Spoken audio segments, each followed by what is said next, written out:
হরে কৃষ্ণ কৃষ্ণ কৃষ্ণ হরে হরে। তো ভক্তবৃন্দগণ, আজকের ভিডিওটি রয়েছে বাংলার নববর্ষের প্রথম একাদশী মোহিনী একাদশী 2026 সালে 27 এপ্রিল সোমবার পালিত হয়েছে। এই মোহিনী একাদশী হলো বৈশাখ মাসের শুক্লপক্ষের যে 11তম দিনে এই একাদশী ব্রতটি পালিত হয় তাকে মোহিনী একাদশী বলা হয়ে থাকে। হিন্দু ধর্মের এই একাদশীর দিনটি অত্যন্ত পবিত্র বলেই মনে করা হয়। মোহিনী হলেন ভগবান বিষ্ণুর নারী ছদ্মবেশের নাম। যেহেতু তিনি একাদশীর দিনে এই নারী রূপে আবির্ভূত হয়েছিলেন, তাই এই দিনটি মোহিনী একাদশী নামে পরিচিত। তাই বিশেষ করে শ্রবণ করবেন যে সকল ভক্তরা 27 এপ্রিল সোমবার এই মোহিনী একাদশী ব্রতটি পালন করবেন, তারা অবশ্যই এই শুভ দিনে তুলসী তলায় যদি এই 5টি ক্রিয়াকলাপ যদি করতে পারেন, তাহলে নববর্ষে কখনো রোগ অসুখ আর্থিক সংকট কিছুই থাকবে না পরিবারে। সর্বদা সুখ সমৃদ্ধিতে ভরে থাকবে আপনার পরিবার। আর বিশেষ করে এই মোহিনী একাদশীর ব্রতটি ভক্তি নিষ্ঠা সহকারে পালন করতে পারেন, তাহলে এই একাদশীর পূর্ণ ফল লাভ করতে পারবেন আপনারা। তা অবশ্যই ভিডিওটি আপনারা অবশ্যই মনোযোগভাবে শ্রবণ করবেন। মোহিনী একাদশীর প্রধান তাৎপর্য রয়েছে সমুদ্র মন্থন নামক বিখ্যাত পৌরাণিক ঘটনার মধ্যে দিয়ে। পুরাণ অনুযায়ী দুর্বাসার মুনির অভিশাপে দেবতারা যখন শ্রীহীন ও দুর্বল হয়ে পড়েন, তখন হারানো ক্ষমতা ফিরে পেতে দেবতা এবং অসুররা মিলে ক্ষীরসাগর মন্থন করেন। এই মন্থনের ফলে উঠে আসা অমৃতের কলস, অমৃত কে পান করবে তা নিয়ে দেবতা অসুরদের মধ্যে ভয়ানক যুদ্ধ শুরু হয়। অসুররা জোরপূর্বক অমৃতের কলস ছিনিয়ে নিলে দেবতারা ভগবান বিষ্ণুর শরণাপন্ন হন। তখন শ্রী বিষ্ণু এক অপরূপ সুন্দরী নারী রূপ ধারণ করেন, যার নাম মোহিনী। তার অসামান্য রূপে অসুররা সম্পূর্ণ মোহগ্রস্ত ও বিভ্রান্ত হয়ে পড়ে। এই সুযোগে মোহিনী রূপী বিষ্ণু সুকৌশলা সমস্ত অমৃত দেবতাদের পান করিয়ে দেন, যার ফলে দেবতারা অমৃত লাভ করেছিলেন। এই বৈশাখ মাসের শুক্লপক্ষের একাদশী তিথিতে ভগবান বিষ্ণু এই রূপ ধারণ করেছিলেন বলে এই দিনটি মোহিনী একাদশী নামে পরিচিত। তাই বিশেষ করে সকল কৃষ্ণ ভক্তরা শ্রবণ করবেন এই মোহিনী একাদশীর দিন তুলসী তলায় কী করবেন, এই মোহিনী একাদশীর তাৎপর্য কী রয়েছে, সব কিছু আপনাদের সাথে বিস্তারিতভাবে আলোচনা করা হবে। তা অবশ্যই ভিডিওটি আপনারা শুরু থেকে শেষ পর্যন্ত ভক্তি সহকারে শ্রবণ করবেন। আর চ্যানেলে নতুন হয়ে থাকলে দয়া করে চ্যানেলটিকে সাবস্ক্রাইব করবেন, লাইক করবেন, কমেন্টে ভক্তি ভালোবাসা শ্রদ্ধা দিয়ে জয় শ্রীকৃষ্ণের জয় লিখে দিতে ভুলবেন না এই শুভ দিনটিতে।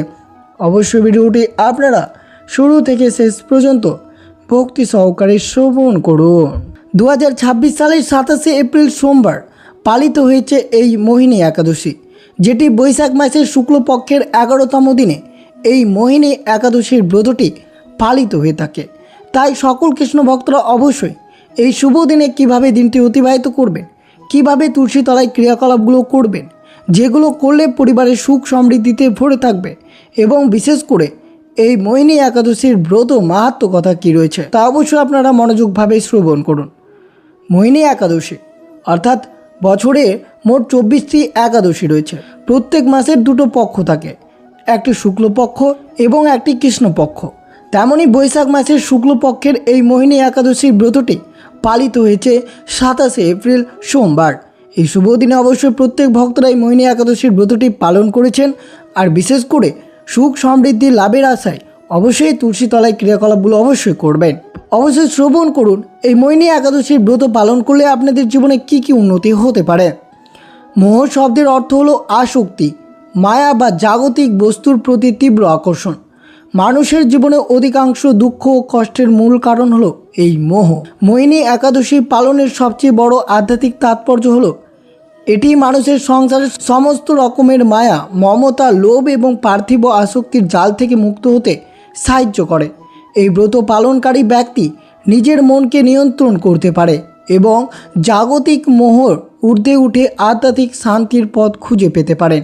হিন্দু ধর্মগ্রন্থে বলা হয়েছে যে মোহিনী একাদশীর ব্রত নিষ্ঠা ভরে পালন করলে মানুষের কেবল বর্তমান জীবনের নয়, বরং পূর্ব জন্মের সঞ্চিত সমস্ত পাপ খণ্ডিত হয়।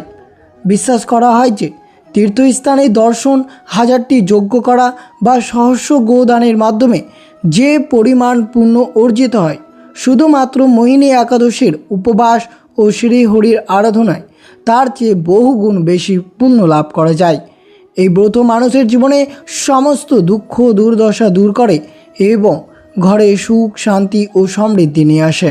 মহাভারতে স্বয়ং ভগবান শ্রীকৃষ্ণ যুধিষ্ঠিরের কাছে মোহিনী একাদশীর পরম গুরুত্ব বর্ণনা করেছেন এবং ঘোষণা করেছেন যে এই ব্রত পালন করা দান মহাযজ্ঞ সম্পাদন এমনকি ভগবানের দিব্যরূপ দর্শনের মতো মহৎ কর্মের চেয়ে অনেক বেশি মঙ্গলজনক। কৃষ্ণের কথায় এটি স্পষ্ট হয় যে মোহিনী একাদশীর মাধ্যমে অর্জিত পুণ্য অতুলনীয়, যা ভক্তের হৃদয় আত্মাকে শুদ্ধ করে এবং তাদেরকে শাশ্বত শান্তি ও মোক্ষের নিকটবর্তী করে।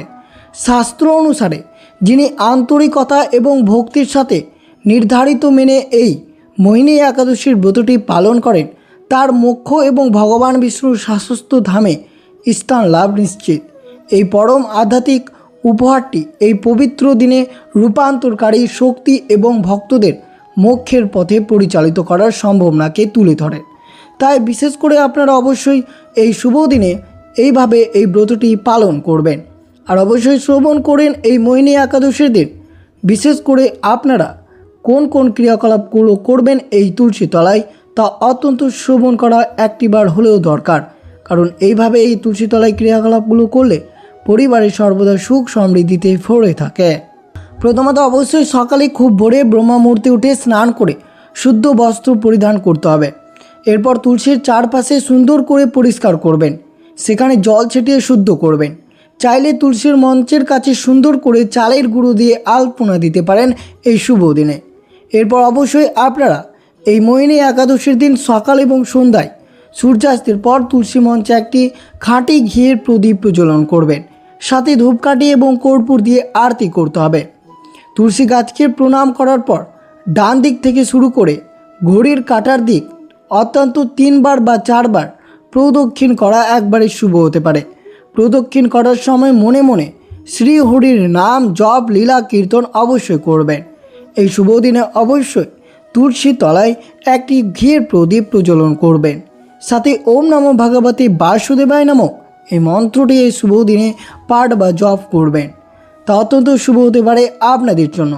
তুলসী গাছের গোড়ায় মাটি অত্যন্ত পবিত্র, তাই একাদশী দিন স্নানের পর তুলসী গোড়ায় পবিত্র মাটি সামান্য নিয়ে কপালে এবং কণ্ঠে তিলক হিসাবে ধারণ করলে মন শান্ত হয়, সমস্ত নেতিবাচক শক্তি দূর হয় বলে বিশ্বাস রয়েছে।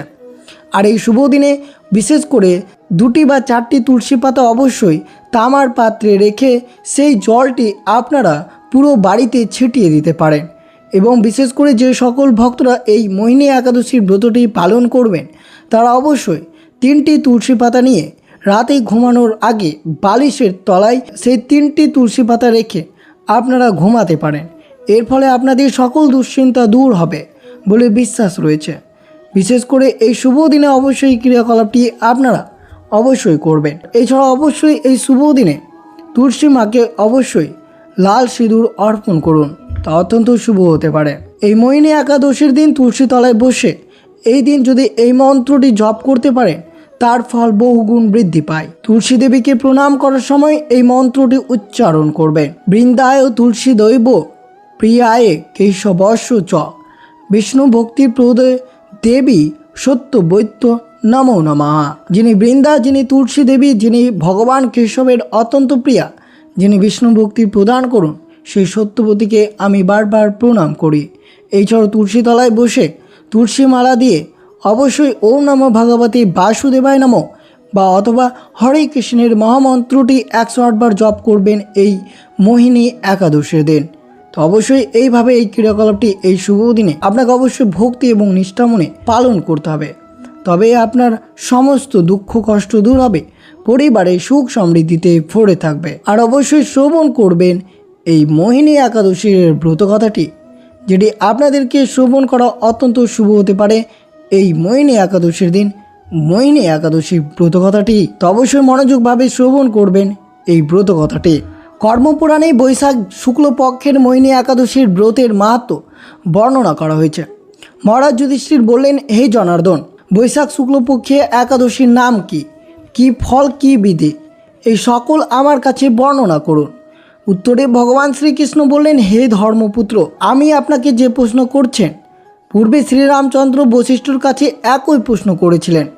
তিনি জিজ্ঞাসা করেছিলেন, হে মুনিবর, আমি জনক নন্দিনী সীতার বিরহজনিত কারণে বহু দুঃখ পাচ্ছি, তাই একটি উত্তম ব্রতের কথা আমাকে বলুন, যার দ্বারা সর্বপাপ ক্ষয় হয় এবং সর্বদুঃখ নষ্ট হয়। এই কথা শুনে বশিষ্ঠদেব বললেন, হে রামচন্দ্র, তুমি উত্তম প্রশ্ন করেছ। যদিও তোমার নাম গ্রহণের মানুষ সমস্ত পবিত্র হয়ে থাকে, তবুও লোকের মঙ্গলের জন্য তোমার কাছে সর্বশ্রেষ্ঠ ও পরম পবিত্র একটি ব্রতের কথা বলছি। বৈশাখ মাসের শুক্লপক্ষে একাদশী মোহিনা নামে প্রসিদ্ধ।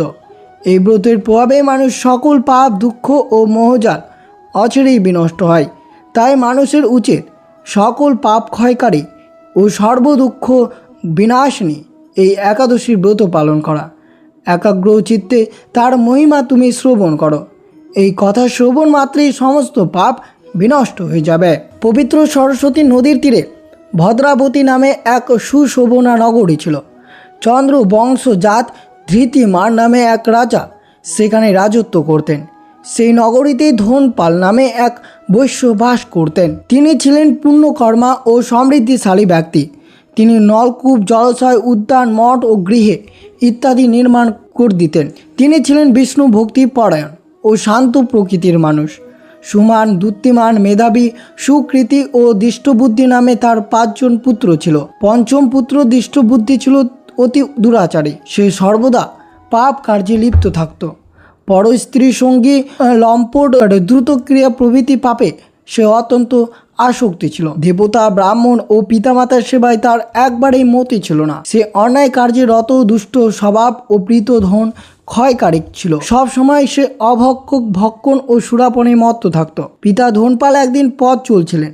হঠাৎ তিনি দেখতে পেলেন দৃষ্টবুদ্ধি এক খারাপ গলার হাত রেখে নিঃসংকোচন ঘুরে বেড়াচ্ছে। তার নির্লজ্জ পুত্র এইভাবে চৌরাস্তায় ভ্রমণ করতে দেখে তিনি অত্যন্ত মহার্মত হলো। এই কুস্বভাব দর্শনে ক্রুদ্ধ হয়ে তিনি তাকে গৃহ থেকে বার করে দিলেন। তার আত্মীয় স্বজন তাকে পরিত্যাগ করলো। সে তখন নিজের অলঙ্কারাদি বিক্রি করে জীবন অতিবাহিত করত। কিছুদিন এইভাবে চলার পরও অর্থভাব দেখা দিল। ধনীন দেখে সে মহিলাগণকে তাকে পরিত্যাগ করলো। অন্ন বস্ত্রহীন দুষ্টবুদ্ধি ক্ষুধা তৃষ্ণায় অত্যন্ত কাতর হয়ে অবশেষে নিজের গ্রামে সে চুরি করতে শুরু করলো। একদিন রাজপ্রহরী তাকে বন্দি করল, কিন্তু পিতার সমনার্থে তাকে মুক্তি করে দিল। এইভাবে বার কয়েক সে ধরা পড়ল ও ছাড়া পেল, কিন্তু তবুও সে চুরি করা বন্ধ করলো না। তখন রাজা তাকে কারাগারে বদ্ধ করে রাখলেন। বিচারে সে কষাঘাত দণ্ড ভোগ করলো। কড়া ভোগের পর অন্যান্য উপায় দৃষ্টবুদ্ধি বনে প্রবেশ করলো। সেখানে সে পশু পাখি বধ করে তাদের মাংস ভক্ষণ করে অতি দুঃখে পাপময় জীবনযাপন করতে লাগলো। দুষ্কর্মের ফলে কেউ কখনো সুখী হতে পারে না। তাই সেই দৃষ্টবুদ্ধি দিবারাত্রি দুঃখ শোকে জর্জরিত হলো। এইভাবে অনেক দিন অতিবাহিত হলো। কোনো পুণ্য ফল সহসা একদিন সেই কৌণ্ডনী ঋষির আশ্রমে উপস্থিত হলো। বৈশাখ মাসে ঋষিবর গঙ্গা স্নান করে আশ্রমের দিকে প্রত্যাবর্তন করছিল। শোককুল দৃষ্টবুদ্ধি তার সম্মুখে উপস্থিত হলো। ঘটনাক্রমে ঋষির বস্ত্র হাতে এক বিন্দু জল তার গায়ে পড়ল। সেই জল স্পর্শে তার সমস্ত পাপ দূর হলো। হঠাৎ তার শুভ বুদ্ধির উদয় হলো। ঋষির সামনে কৃতাঞ্জলি পুটে প্রার্থনা করতে বলল, হে ঋষি শ্রেষ্ঠ, যে পুণ্যের প্রভাবে আমি এই ভীষণ দুঃখ যন্ত্রণা ও মুক্ত লাভ করতে পারি তা কৃপা করে আমাকে বলুন। ঋষিবর বললেন, বৈশাখ মাসের শুক্লপক্ষের মোহিনী নামে যে প্রসিদ্ধ একাদশী আছে, তুমি সেই ব্রত পালন করো। এই ব্রতের ফলে মানুষের বহু জন্ম অর্জিত পর্বত পরিমাণ পাপ রাশি ক্ষয় হয়ে থাকে। মহামুনি বশিষ্ঠ বললেন, কৌণ্ডনী ঋষির উপদেশ শ্রবণ করে প্রসন্ন চিত্তে দৃষ্ট বুদ্ধি সেই ব্রত পালন করলেন। এই ব্রত পালনে সে নিষ্পাপ হলো, দিব্য দেহ লাভ করলো। অবশেষে গরুরে আহরণ করে সকল প্রকার উপদ্রব্যহীন বৈকুণ্ঠ ধামে গমন করলেন। হে রাজন, ত্রিলোকে মোহিনী ব্রত থেকে আর শ্রেষ্ঠ ব্রত নেই। যজ্ঞ, তীর্থস্থান, দান ইত্যাদি কোনো পুণ্যকর্ম এই ব্রতের সমান নয়। এই ব্রতকথা শ্রবণ কীর্তনে সহস্র গোদানের ফল লাভ পাওয়া যায়। তাই বিশেষ করে সকল কৃষ্ণ ভক্তরা এই শুভ দিনে এই ব্রতকথাটি পাঠ বা শ্রবণ করবেন। আর অবশ্যই আপনারা মোহিনী একাদশীর দিন এই তুলসীতলার যাবতীয় ক্রিয়াকলাপগুলো করলে পরিবারের সুখ সমৃদ্ধিতে ভরে থাকবে। তো অবশ্যই আপনারা 27 এপ্রিল সোমবার এই ব্রতটি ভক্তিনিষ্ঠা সহকারে পালন করুন। তো এই ছিল ভিডিওটি ভালো লাগলে অবশ্যই চ্যানেলটিকে সাবস্ক্রাইব করবেন, লাইক করবেন, কমেন্টে ভক্তি ভালোবাসার শ্রদ্ধা দিয়ে জয় শ্রীকৃষ্ণের জয় লিখে দিতে ভুলবেন না এই শুভ দিনটিতে। সুস্থ থাকবেন, সতর্ক থাকবেন। জয় শ্রীকৃষ্ণ, রাধে রাধে।